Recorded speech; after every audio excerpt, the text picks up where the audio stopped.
Cashiers of Reddit, what products make you silently judge the persons who buy them?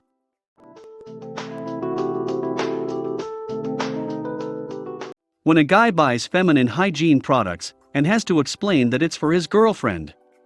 Dude, nobody thinks you were buying tampons for yourself. Edit, I have learned many disturbing new uses for tampons, from alcoholic, but plugs to boner hiding operati. Ex-cashier of 5 years here. After a while you don't notice, and it all becomes the same because you're so familiar with the items your store carries. Only time I have made an extreme judgment based on items purchased was when a man came in and purchased peanut butter, dog treats, condoms, lube and rope. Not even joking. I work in a bookstore. I've had people red with shame while they bought 50 Shades of Grey and make comments about how I must think they're idiots. Look, I don't give a shit what you buy. At least you're reading and keeping my store open. Every time I buy lube, I always get this feeling that the cashier thinks I am buying it to have but sex. Same feeling I get whenever I buy double-ended dildos. At what frequency are you buying double-ended dildos? If I was the cashier, I'd be more curious about how many you're trying to fit at once, or WTF are you doing to require a replacement twice a day? They're using it to recreate sexy Darth Maul battles. Little tip, we don't. We just want you to buy it and hurry up so we can help the next person in line. Then don't give me that cheeky smile when I buy lube. Yes, I'm doing but stuff.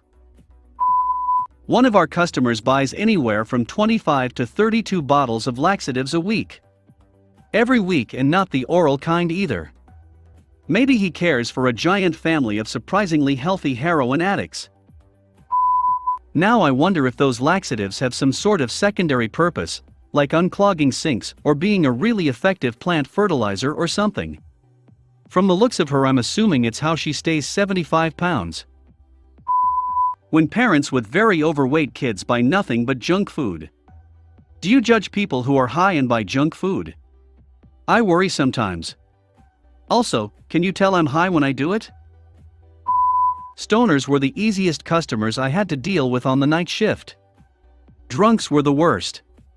I think we banned the wrong recreational drug. Well, we tried banning the other once and it didn't go so well.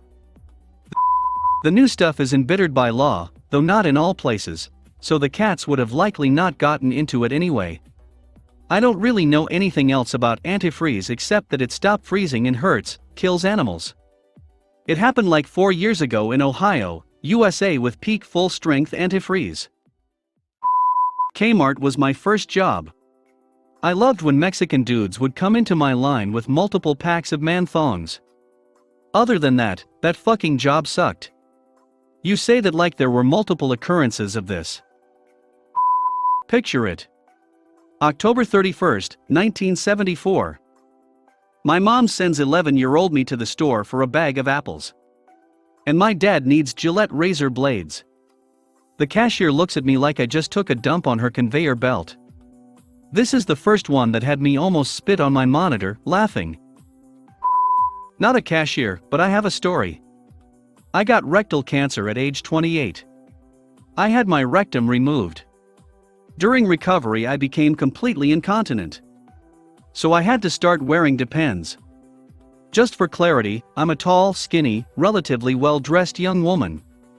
The teenage boy checking me out at Walmart let out a quiet damn when he bagged them. The only people I silently judge are the ones trying to make up a reason for me to not silently judge them. So what if you eat that whole cake by yourself? Live a little. My old roommate used to get grocery gift cards from his mom every other week.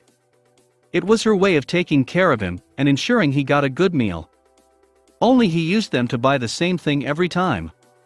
One steak, whatever cut was on sale, a 12-pack of orange soda, and a half-sheet birthday cake. One time I was feeling peckish, so I rode my bike down to the Ralph's and wandered around the store until I settled on a large frosted bundt, coffee cake thing, bought it and rode back to my house and proceeded to eat like 3 slices of it.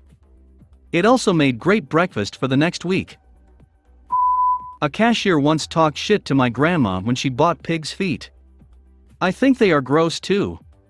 But I don't want you talking shit to my grandma about how gross they are. Mind your business. I'm a cashier and this is it. The only time I think about the customers is when they're doing something actually annoying.